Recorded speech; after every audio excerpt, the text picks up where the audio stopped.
Welcome back. This video is all about 5 commonly asked questions when it comes to the usage of Epsom salt as a fertilizer. Let's plunge into the video without any further delay. The first question is, can Epsom salt be used as a fertilizer? Epsom salt is not a complete fertilizer and does not contain the basic nutrients like nitrogen, phosphorus and potassium. Epsom salt, also known as magnesium sulfate, can be used as to supplement magnesium and sulfur for plants. Moving on to question number 2. How does Epsom salt benefit plants? Epsom salt provides essential nutrients like magnesium and sulfur that promote plant growth, chlorophyll production, and overall health. The third question is, how do I use Epsom salt as a fertilizer? Dissolve 1 tablespoon of Epsom salt in a gallon of water and apply it to your plant's soil or foliage. Apply it once a month during the growing season.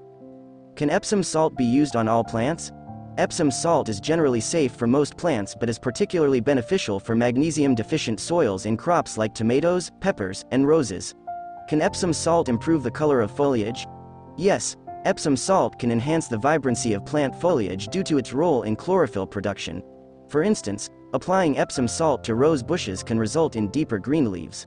Hey, here comes the bonus tips for using Epsom salt as a fertilizer. Tip number 1. When it comes to the dilution part, dissolve about 1 tablespoon of Epsom salt in a gallon of water. Use this solution to water your plants. Avoid using it in concentrated form, as it might harm your plants. Tip number 2. When it comes to the frequency, use Epsom salt solution as a supplement, not as a regular fertilizer. Applying it once a month is generally sufficient. Tip number 3 is about the target plants. Epsom salt works well for plants that require magnesium and sulfur, like tomatoes, peppers, and roses.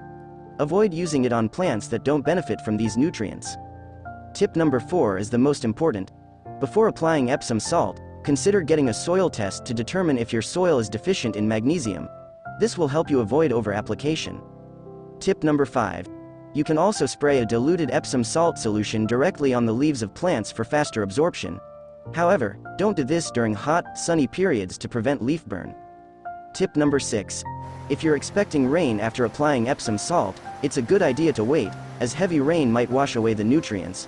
Finally, remember, while Epsom salt can be beneficial in certain situations, it's important to use it in moderation and as part of a comprehensive approach to plant care.